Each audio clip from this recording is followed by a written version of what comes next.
Pero bago ko ibigay ang inyong mga premyo para sa inyong Political Ad Challenge, panoorin muna natin si Master Billy. Mahigpit ang naging kompetisyon ng tatlong nagsubmite ng kanilang mga TV commercials. Binigyan ko ng malaking timbang ang pag-identify ng issue at pagharap ng issue at benepisyo na kanilang pinapangako sa botante. Napili kong maging top commercial ay yung nasa red team na identify niya mabuti yung kanyang mga beneficiaries, yung sa issue ng human rights, sa issue ng employment opportunity, sa issue ng edukasyon. Hinarap niya yung typical recipient ng kanyang benepisyo at malinaw nilang na-identify ang benefisyong yan sa kanya. At maganda yung pagkakalabas nila na siya ay ang isang kakaibang alternatibo. Sa pangalawa naman at very close second sa tingin ko ay yung presentasyon ng white team. Maganda yung pagkakapili nila ng pamilya na simbolo ng mga benepisyong ibibigay ng kandidato. Alam mo, ang pamilya ang ating basic unit of society, kaya sa pamilya lahat nakikita kung saan sila lumalagay sa pag-iisip at saka sa puso ng isang kandidato. Yung pangatlo natin nakakapanginayang, maganda ang kanyang plataforma at na zeroin niya, maganda yung strategic thinking para sa edukasyon. Kaya lang, sa tingin ko, masyadong na-emphasize yun tungkol doon sa bata, imbis na rin sa nagpapalaki ng bata. Hindi masyadong na-establish mabuti yung beneficyon direkto doon sa nagpapalaki sa bata. Mas mukhang parang bata ang kinakausap at napoproject doon sa mga visual noong TV commercial. Okay, so congratulations to our red team!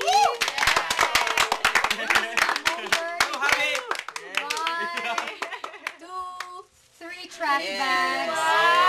Well done, red team. Okay, to get 2 trash bags, the white team. Good trash. And of course, the blue team gets a bag. A bag. Congratulations to all of you.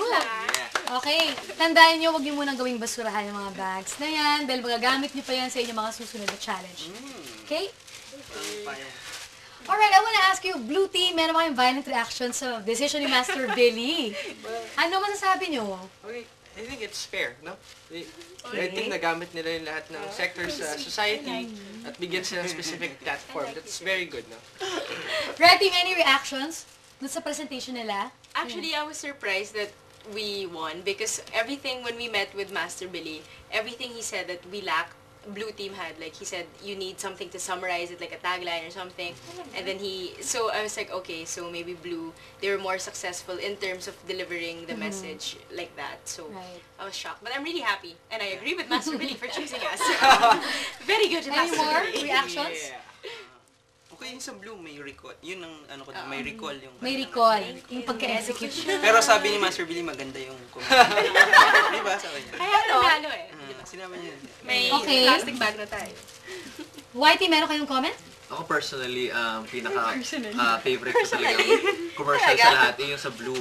Kasi nga, kasi, di ba, I mean, meron kayong, yun nga, meron kayong platform na deliver nyo yun instead of tackling a lot of platforms, pumili kayo ng isa at malinaw nyo na deliver yun. Ano, yun nga yung parang magiging susi sa pagkamit ng pag-resolva nung lahat ng mga problema natin.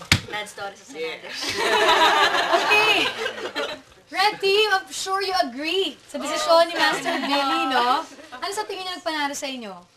I think because it was unconventional, like it was silent, and then of course our candidate in itself, it's something already unconventional, and so that's what we wanted to maximize. That's why we didn't use any taglines or jingles, because we wanted it to be, you know, like he's endorsed by the people and he doesn't need taglines or jingles so that you'll remember him, because you know you'll remember him for him, like for his own right. Yeah.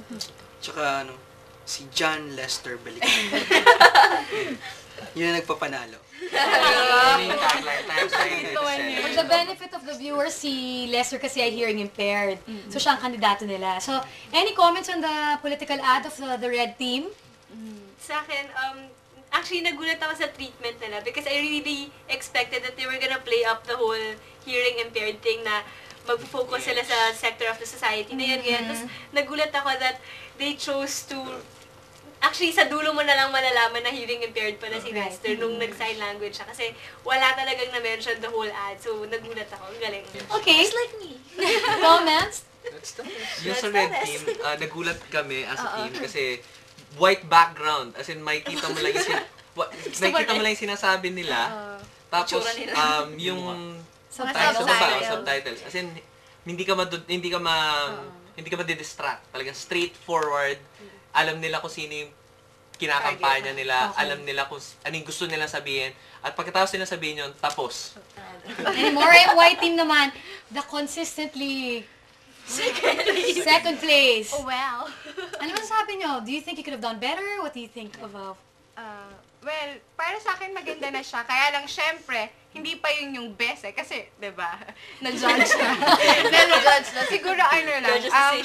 Kasi nakakatawa siya. During the editing lang, nagpalit-palit kami ng concepts eh. Yung doon lang siya nabuo talaga. The concepts. Okay, so it helps na stable talaga yung concept natin from the very beginning. Siguro mas maganda kung mas maagang na-expose yung candidate nila. Kasi masyadong konting-konti yung Camera siya yung candidate dito. Tsaka yung mga clip